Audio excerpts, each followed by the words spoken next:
자, 구조주의.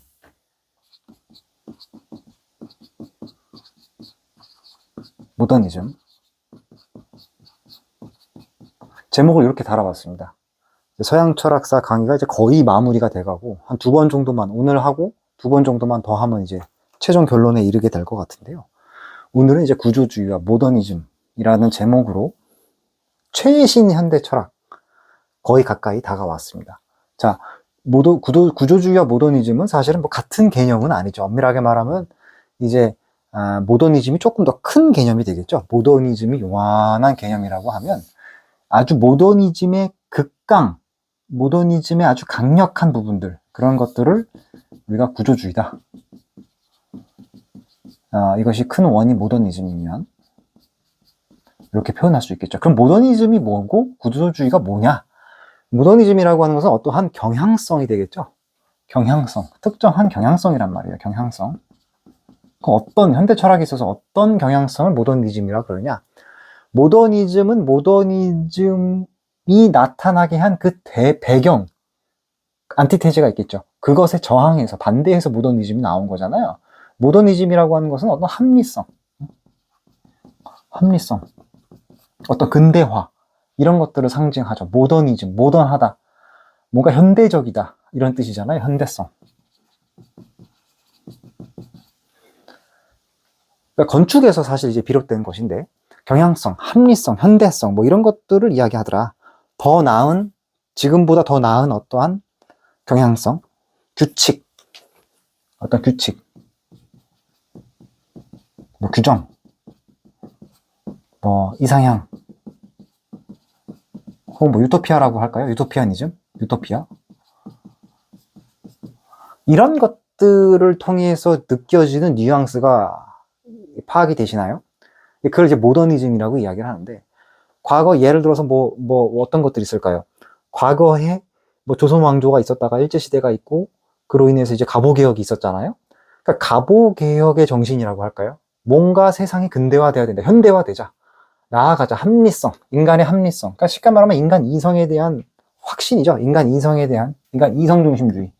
인간 이성에 대한 긍정이겠죠. 긍정. 인간 이성에 대한 긍정. 인간의 합리적 사고에 대한 긍정. 이런 것들이 되겠죠. 그래서 이런 모더니즘의 특징 중에서 뭔가 사회가 진보에 대한 확신, 진보주의. 인류가 진보해 나간다. 문화가 진보해 나간다. 뭐 이러한 경향성들을 보시면 되겠고, 이러한 경향성들 중에서 유독 더 경향적이고 합리적이고 규칙 규정을 따지는 부분들이 이제 구조주의다. 이렇게 이야기하면 되겠잖아요. 스트럭처리즘, 구조주의다. 이렇게 표현을 한단 말이죠. 구조주의는 그럼 뭐겠느냐? 모더니즘을 더 극대화한 거죠. 더 심화 발전시킨 것이겠죠. 그래서 세계의 현상 이면에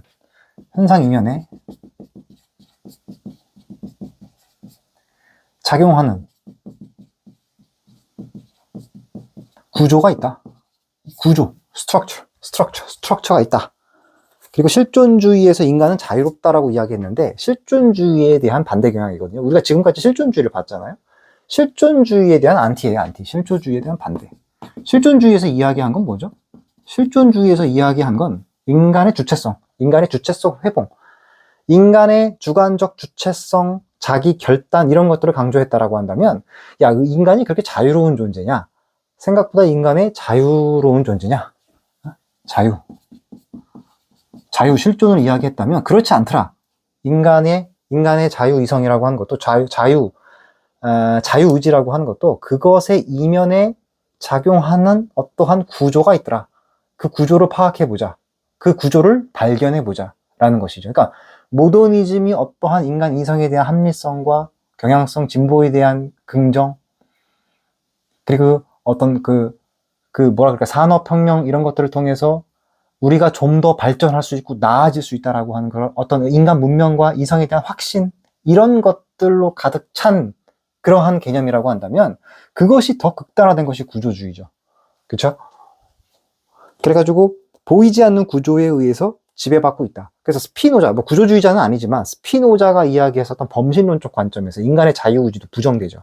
인간이 자유의지를 자유라고 느끼는 것은 그 사람이 자기 마음속에서 발현되는 그 자유의 원인을 모르기 때문에 자유의지라고 느낄 뿐이고, 인간은 전체적인 틀 안에서 분명히 그 작용되는 힘에 의해서 작용을 받고 강제받고 있는 측면이 있다.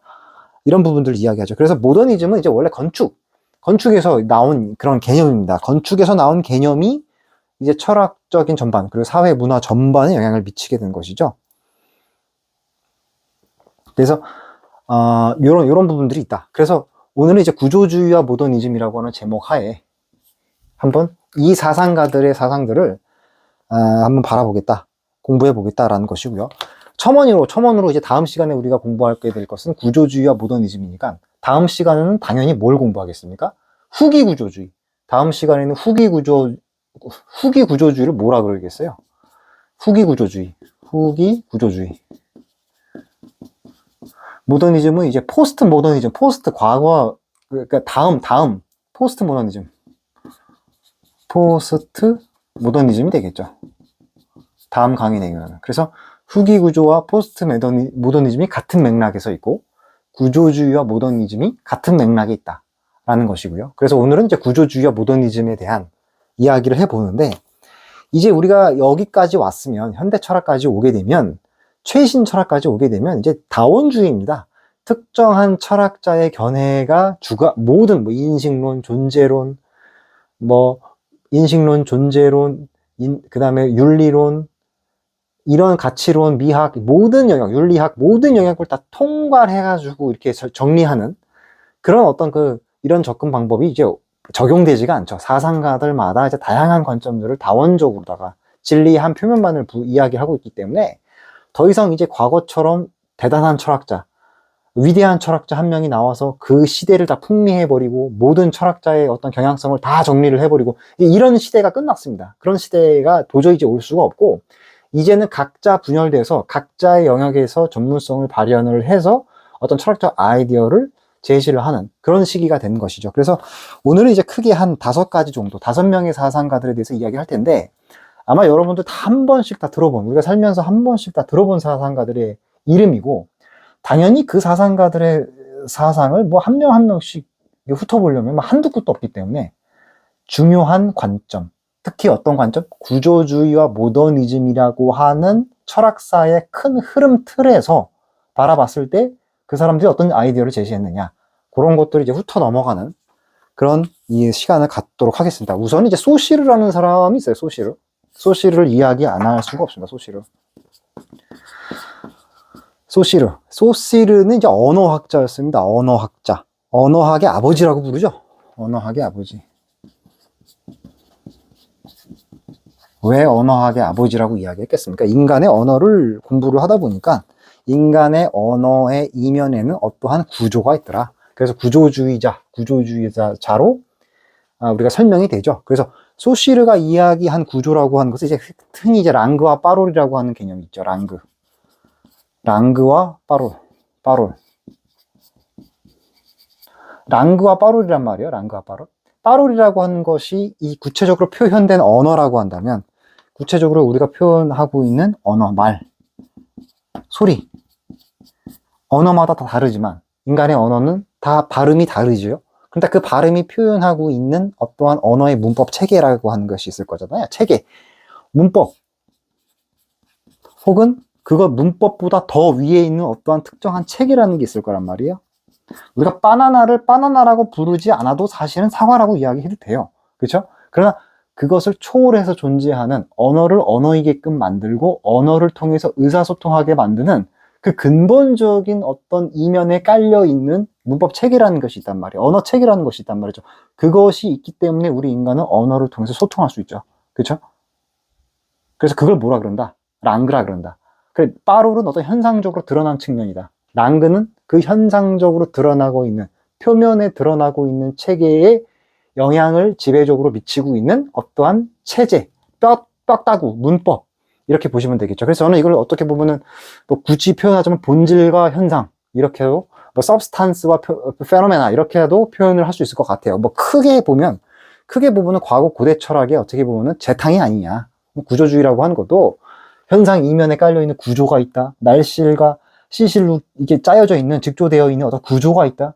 이거 뭔가 어디서 들어본 이야기죠. 플라톤이라든지, 아리스토텔레스의 형상과 진료, 플라톤의 이데아, 뭐 이런 것들. 소크라테스가 이야기하는 어떤 절대적 진리, 참된 진리에 대한 갈망, 뭐 이런 것들을 통해서 우리가 다 봤던 내용들이잖아요. 그러니까 어떻게 보면은 언어만 다르고 소시르의 언어로 이야기하자면, 소시르의 철학을 소시르의 언어를 통해서 이야기해보자면, 이런 구조주의라고 하는 것도, 모더니즘이라고 하는 것도 일종의 빠롤인 거죠. 빠롤. 빠롤 이면에 깔려있는 랑그, 특정한 체계라고 하는 것은 어떤 이데아, 서브스탄스, 본질, 본체론, 이런 것들이 되겠죠. 그래서 아무튼 소시르는 이 언어를 공부하면서 언어 이면에 깔려있는 구조를 발견하기 시작했다. 그래서 이것은 구조적인 것이고 경직적이죠. 그러나 이것은 이제 가변적이죠. 가변적. 그리고 표면적인 것이죠. 그렇죠? 그래서 어떤 문법과 표현의 관계다. 그래서 어떤 실제 게임이라고 한다면, 그러니까 실제 우리가 게임의 규칙이라는 게 있잖아요. 게임의 규칙, 스포츠 게임의 규칙이라는 게 있지 않습니까? 게임 규칙.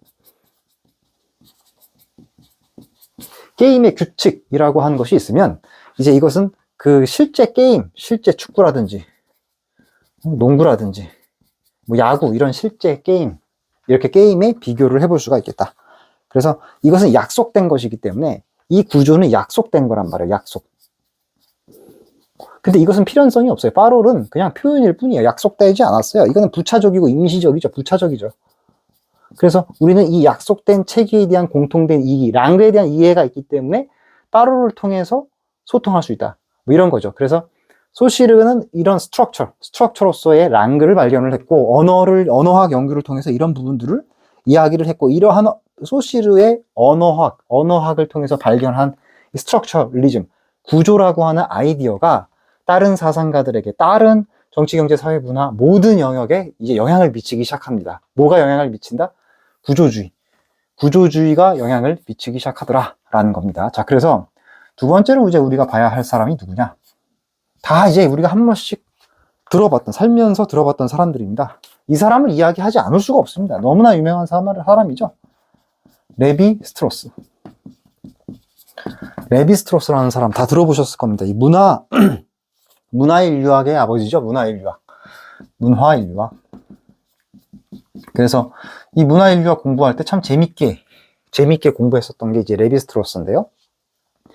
그러니까 언어학을 통해서 언어의 빠롤, 발음 체계 이면에 깔려있는 구조를 발견한 게 소시르라고 한다면, 레비 스트로스는 무엇의 이면에 깔려있는 구조를 발견했겠습니까? 문화, 인간의 다양한 문화죠. 문화에 깔려있는 구조를 발견했겠죠. 그래서 다양한 부족이라든지 국가라든지 민족이라든지 혹은 문화, 뭐 인종, 이런 것들의 문화인류학적 연구를 통해서 공부를 해보다 보니까 보편적인 구조가 깔려 있더라라는 거죠. 이런 것들을 공부를 하다 보니까 뭐 어쨌든 다양한 문화들마다 표현되는 문화의 양식은 다르지만, 결혼을 중시한다라든지 결혼, 뭐 출산, 혹은 뭐 성인식이라든지 관혼상제, 이런 것들, 죽음을 받아들이는 뭐 방식이라든지 그러니까 인간이 인간으로서의 문명화된 삶을 살아나가면서 보이는 아마존 부족 국가들이라든지 아프리카 부족 국가들의 모습들이 다 부족마다 다르지만, 그 다양한 다른 문화들이 사실은 공통적인 구조적의 표현이더라라는 것이죠. 그래서 여러 가지 문화들을 통해서 공통점을 발견하기 시작합니다. 그러니까 이런 거죠. 죽음을 받아들이는 태도가 너무 이건 뭐 문화의 인류학을 다 이야기할 수 없으니까 너무나 많은 측면들이 있지만, 뭐 전쟁 이런 것도 있고, 예를 들어서 우리 식인 문화 한번 생각해 볼까요? 한두 가지만 예를 들어 볼게요. 식인 문화를 우리는 공부하기 전에, 문화 인류학을 통해서 공부하기 전에는 이걸 야만적이라고 생각했어요. 야만적이다.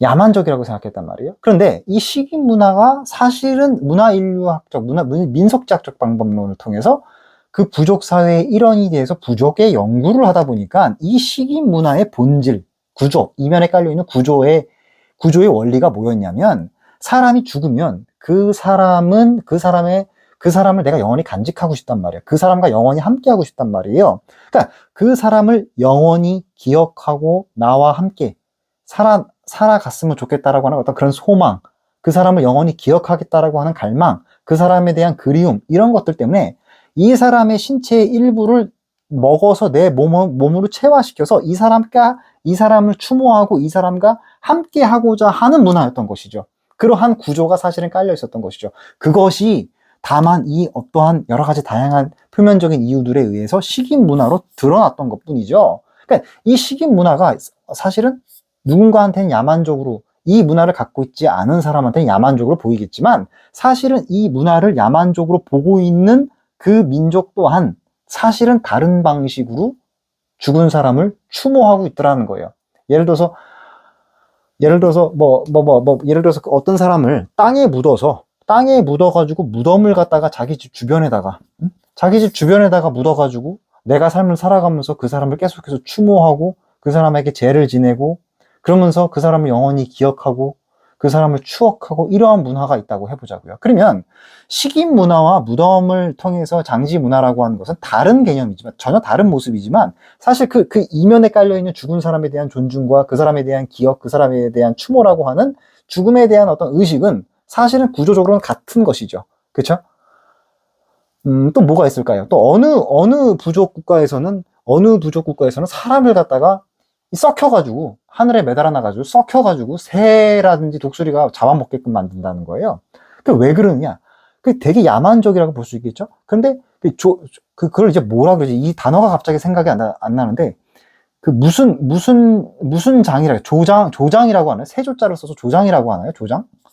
조장이라고 하나요? 제 단어가 갑자기 생각이 안 나는데, 그러니까 새가 잡아먹히게끔 한 데에는 그게 그냥 그 사람의 시신을 버리는 게 아니잖아요. 그 사람들은 새가 신성한 동물이고, 새를 통해서 그 사람이 다음 생으로 태어날 수 있고 환생할 수 있다라고 하는, 그리고 그 사람이 이 세상을 떠나서 더 편안한 세상으로 넘어갈 수 있다라고 하는 어떠한 그런 소망이 담긴 그런 문화란 말이죠. 그렇죠? 그러니까 이런 것들을 통해서 문화의 모습은 다르지만, 빠롤은 다르지만, 그 근처에 깔려있는 죽은 사람을 추모하고 죽은 사람을 기억하고 죽은 사람에 대한 애틋한 마음이라고 하는 구조적 특성은 사실은 같은 거였더라 라고 하는 것을 문화인류학을 통해서 레비스트로스가 발견해낸 것이죠. 전쟁도 마찬가지입니다.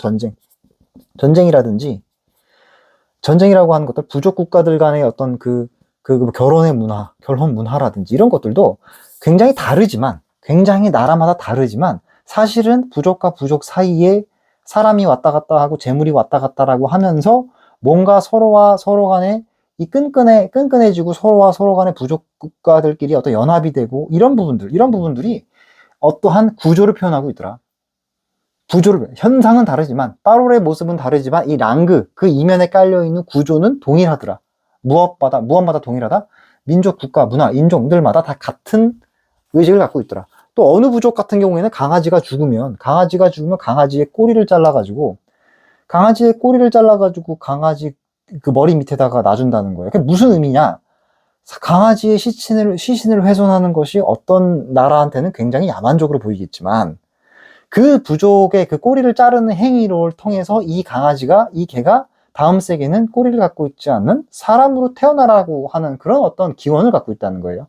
그러니까 어느 나라는 강아지를 화장을 하는 게 문화고, 어떤 나라는 뭐 강아지를 추모하기 위해서 뭘 만들고 뭐 이렇게, 뭐 심지어는 박제를 하고 이런단 말이죠. 그러니까 다양한 방식이지만, 사실은 그 강아지, 내 애완견에 대한 어떤 그 애틋한 마음은, 그 구조는 사실은 같은 것이다. 그러니까 어떤 측면인지 아시겠죠? 문화인류학을 통해서 문화의 저변에 깔려 있는 구조를 발견했다. 스트럭처를 발견을 했더라. 현상 이변에 작용하는 구조를 발견을 해낸 것이죠. 그래서 레비스트로스가 이제 문화인류학에서 구조주의자로 인정을 받고 있는 사람이고, 세 번째가 이제 세 번째로 또 이야기해 볼 사람이 알티세르입니다.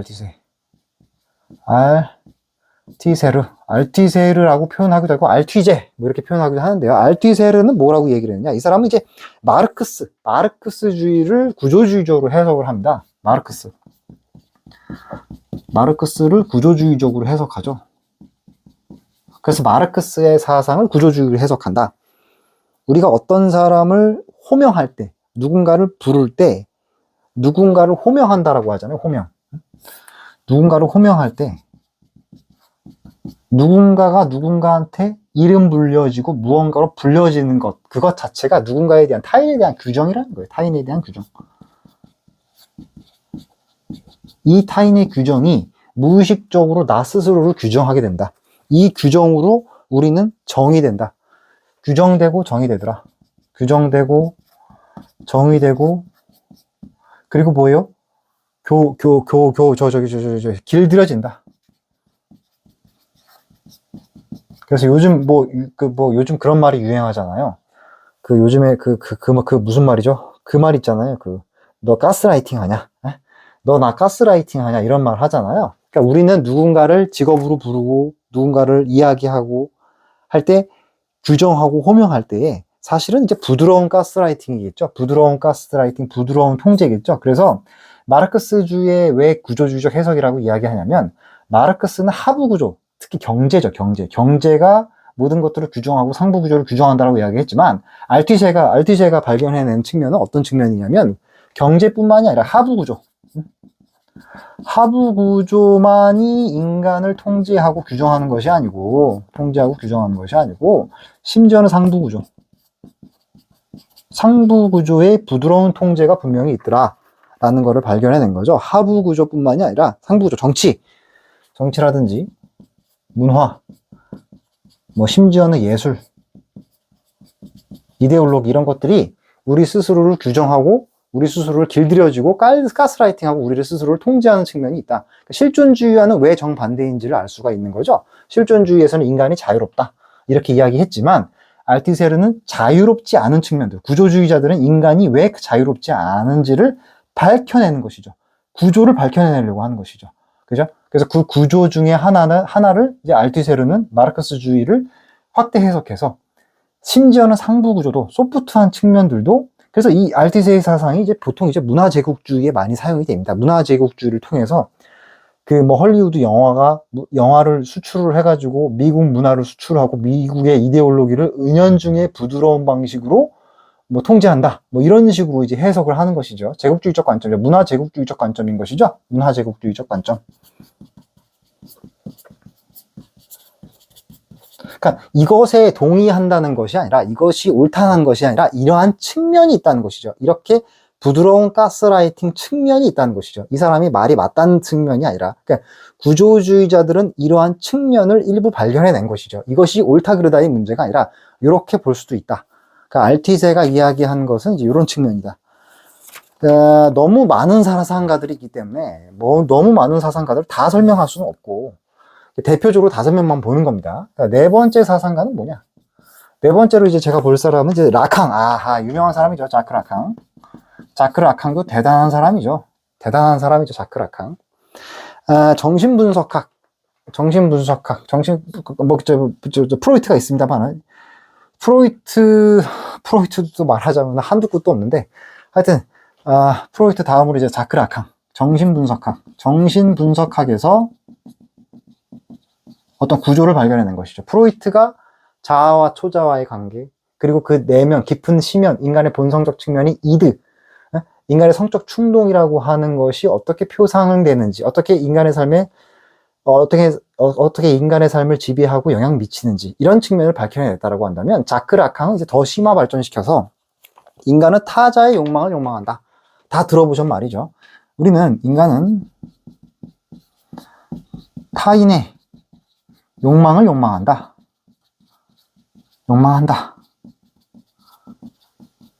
실존주의라는 정반대의 개념이죠. 실존주의는 실존적인 자기 결단을 이야기했다면, 인간은 자기 결단조차도 타인의 욕망을 결단하고 타인의 욕망을 욕망하는 방식으로 작용한다라는 거예요. 나의 욕망은 사실은 나의 주체적인 욕망이 아니라, 나의 욕망은 사실은 타인과 사회가 심어놓은 것이다. 사회가 나에게 부여하고 심어놓은 것이다. 부여하고 이식한 것이다. 심어놓은 것이다. 이렇게 표현을 하죠. 그러니까 우리는 우리 개인적인 삶을 봐도 항상 마찬가지 아닙니까? 초등학교, 중학교, 고등학교, 군대 갔다 와야죠. 취업해야 되죠. 또 결혼해야죠. 출산해야죠. 그러면 이제 그 아이에 대해서 또 다시 그 사회가 부여해 놓은 목적을 향해 나아가게끔 또 다시 목적을 부여하죠. 이런 것들처럼 자기가 주체적으로 어떤 것을 희망해서 자유의지를 통해서 결단하는 그런 존재가 아니라 인간은 타인의 욕망을 자기인 것처럼 욕망하더라는 거죠. 이런 측면이 있다. 이게 옳다는 게 아닙니다. 이게 옳다는 게 아니라 이런 측면이 있다는 것이죠.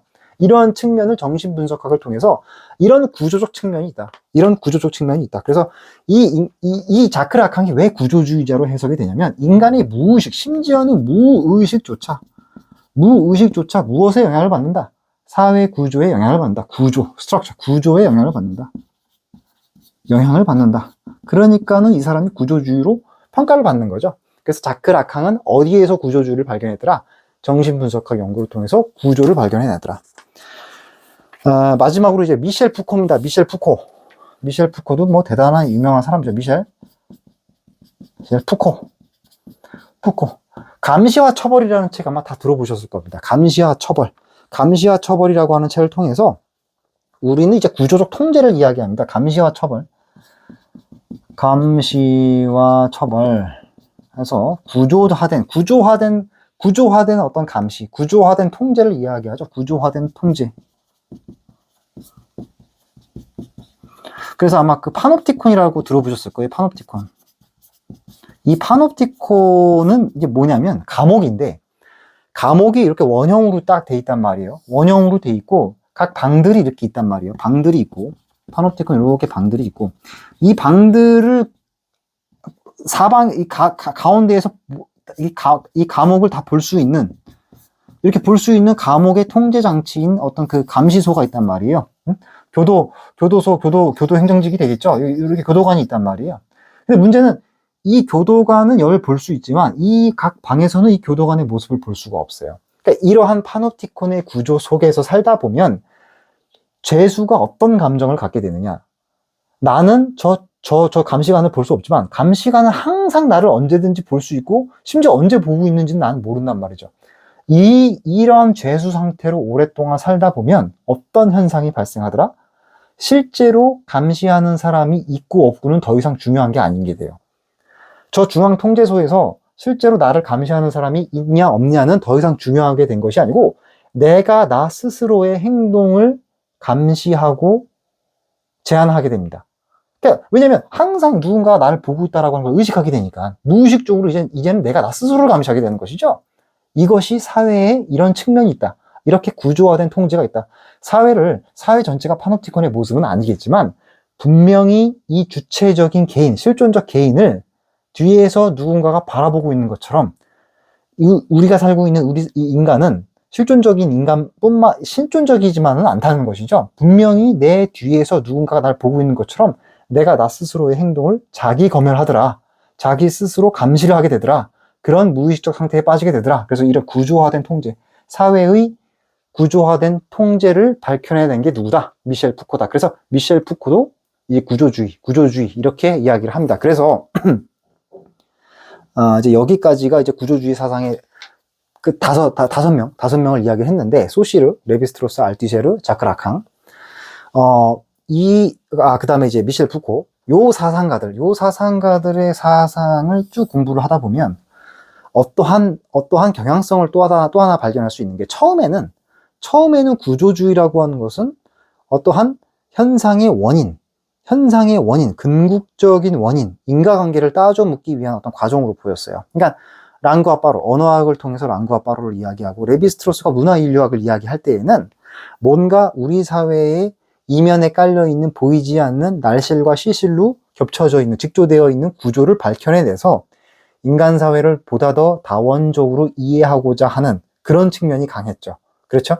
그러니까 특히 레비스트로스의 문화인류학은 압권이란 말이죠. 이러한 구조를 발견하게 되면 구조가 드러난 현상들의 모습들이 다양해도 이걸 구조를 통해서 이해하게 되면 나와 다른 문화에 대한 개방적인 태도를 가질 수가 있겠죠. 심지어는 식이문화도 이해할 수 있고, 사람을 갖다가 새가 잡아먹게 만드는 이런 문화, 개의 꼬리를 잘라가지고 같이 묻어주는 그런 문화, 우리가 이해할 수 없었던 것처럼 보이는 다양한 문화들도 사실은 그 구조, 이면에 깔려있는 구조를 통해서 바라보게 되면 내가 이해할 수 없었던 문화들이 이해되기 시작하죠. 이해되기 시작하죠. 그러니까 사실은 구조주의는 그런 측면에서 발달을 한 거예요. 그런 인간의 어떤 이성적 합리성과 유토피아와 어떤 규칙과 규정을 통한 이해, 이런 것들을 통해서 긍정적으로 시작을 했는데, 점점점 알티세르, 자크라캉, 미셸 푸코 가게 되면 어떻게 되죠? 이 구조가 부정적으로 발견이 되기 시작해요. 처음에는 궁극적인 현상의 원인, 근본적인 어떤 배경, 이런 것들로서 스트럭처가 발견이 되다가, 알티세르 가게 되면 이제 뭐라 그랬어요? 문화 제국주의 나오고, 하부 구조, 소프트한 가스라이팅, 알티세르가 발견하는 구조적 측면은 그런 측면이었고, 자크라캉은 뭐예요? 인간은 실존적인 존재가 아니더라. 타인의 욕망을 욕망하는 존재더라. 라고 이야기하여서 이게 심지어는 인간의 무의식조차도 부정적으로 해석이 되기 시작하고, 미셸 푸코는 어떻게 되죠? 감시와 처벌. 사회는 인간의 감시를 자기 스스로가 인간이 자기 스스로를 감시하게끔 만드는 방식으로 마치 파놉티콘처럼 우리를 감시하더라. 이렇게 점점점 구조의 특성이, 발견되는 구조의 특성이 가치 중립적이었다가 긍정적이었다가 점점 부정적인 쪽으로 가잖아요. 그래서 이러한 구조를 각 분야에 있는 이러한 구조적 측면을 발견해내서 이거를 해체하자, 이거를 깨부수자 라고 하는 해체주의가 등장하게 됩니다. 해체주의가 등장해요. 그걸 우리가 뭐라 그러느냐? 후기구조주의, 포스트 모더니즘이라고 이야기하는 것이죠. 모더니즘이 있고 나서 이제 이거를 깨부수자라고 하는 뭐가 발견되더라? 포스트 모더니즘이 나오게 되더라. 이런 겁니다. 그래서 오늘 이제 본 게 구조주의와 모더니즘에 대한 대략적인 개관이었고,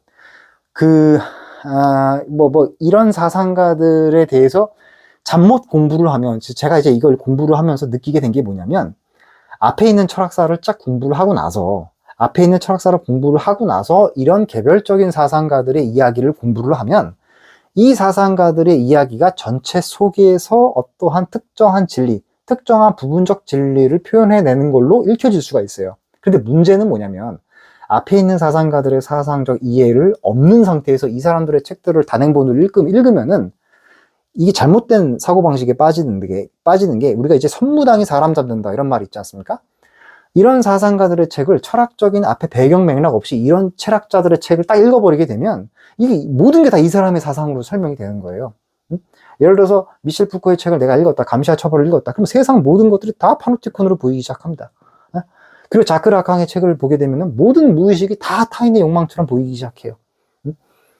그러니까 이런 것들, 알티세르의 책을 읽게 되면은 마르크스주의에 한참 경도되는 학생들이 있었던 것처럼 모든 것들이 다 가스라이팅으로 보이기 시작하죠. 그러니까 사실은 세상은 그렇지 않은데, 그것만이 진리는 아닌데, 마치 이 사람들이 발견해낸 이 사상가들이 발견해낸 구조가 마치 절대적인 진리이고 세상 모든 것들을 다 설명하는 진리인 것처럼 잘못 받아들여질 수가 있다는 것이죠. 그래서 어디까지나 이 구조주의에서 각 사상가들이 이야기한 이 구조는 일부로 이해를 해야 됩니다. 사회 전체의 구조 중에서 이런 측면들이 있더라 라고 부분으로 이해를 해야지, 이 사람들의 사상에 어떤 특정 사상가 한 명한테 빠져가지고 그 사람들 책 읽고서 세상 모든 것들이 다 타인의 욕망이야, 세상 모든 것들이 다 가스라이팅이야, 세상 모든 것들이 다 자기 감시야, 파놉티콘이야, 이렇게 해석하면 안 된다. 굉장히 위험하다. 그래서 철학을 잠못 공부하게 되면 굉장히 위험해지게 되는 것이 바로 이제 이런 이유들 때문이죠. 그래서 아무튼 여기까지가 이제 구조주의와 모더니즘이 되겠고, 다음 시간에는 이제 이들이 발견한 구조를 어떻게 깨부수자는 것인지, 그럼 어떻게 하자는 것인지를 이제 후기 구조주의와 포스트 모더니즘을 통해서 한번 간단하게 알아보겠습니다.